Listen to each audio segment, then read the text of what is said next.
Class 6th Geography, The Earth Our Habitat.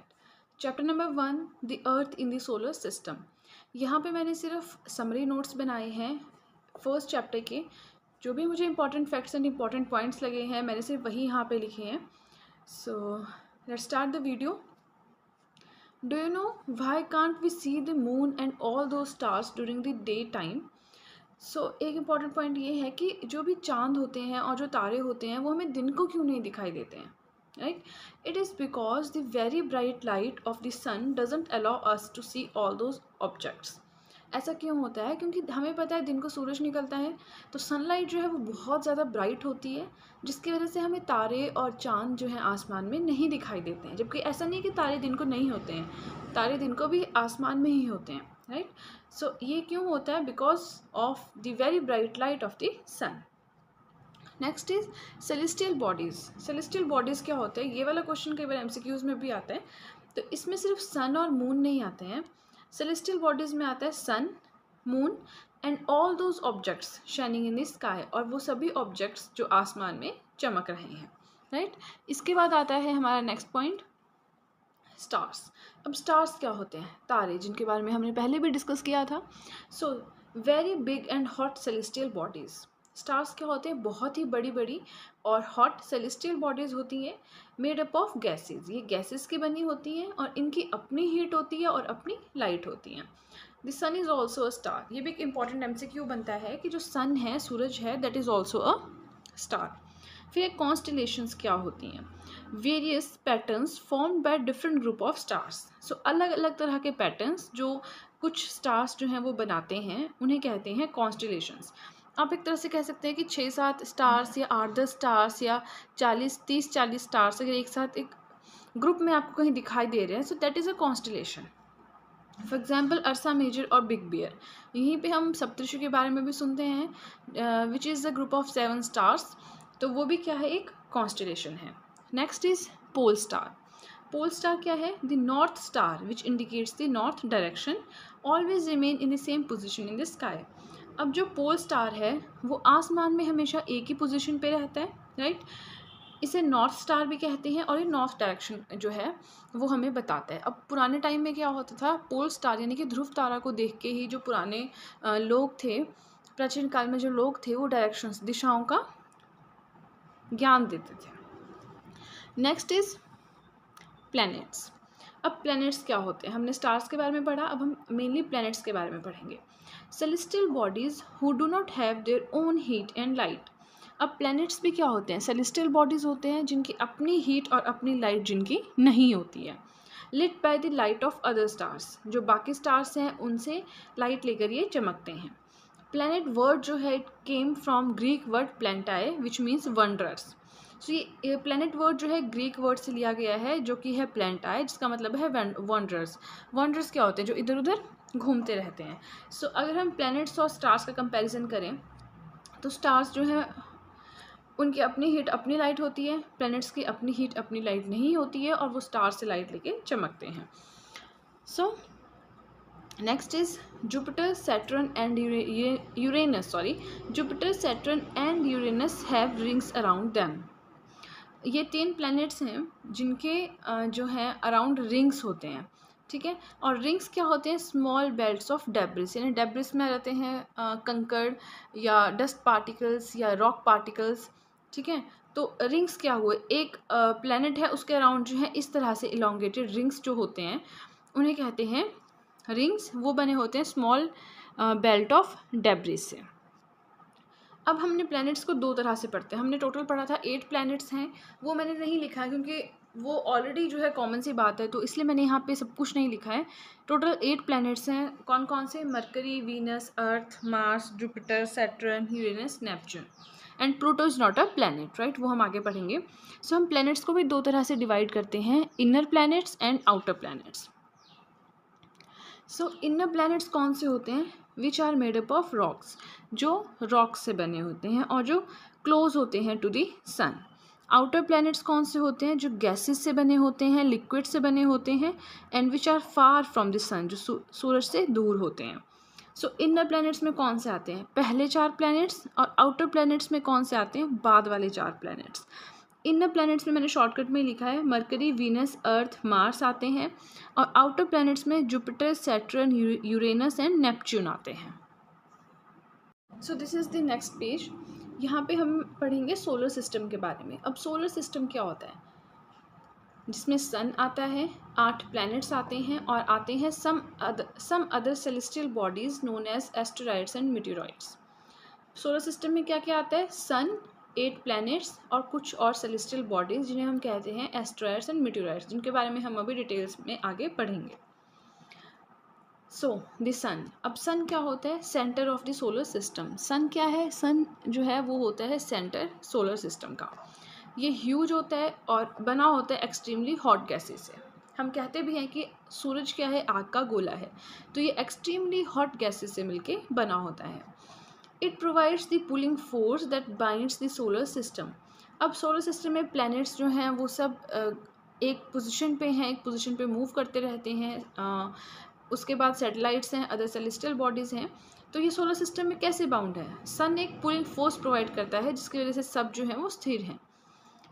It is an ultimate source of heat and light for the solar system. Sun क्या है, एक ultimate source है heat and light का solar system के लिए। About 150 million kilometres away from the sun, from the earth होगा, sorry, यहाँ पे आप ऐसे भी कह सकते हैं कि सूरज जो है वो अर्थ से 150 मिलियन किलोमीटर्स दूर है। ये डिस्टेंस बताया है सन और अर्थ के बीच का। अब हम पढ़ेंगे प्लैनेट्स के बारे में। टोटल 8 प्लैनेट्स हैं। इनके जो पाथ हैं, इनका जो पाथ होता है प्लैनेट्स का, वो इलोंगेटेड होता है, जिन्हें कहा जाता है ऑर्बिट्स।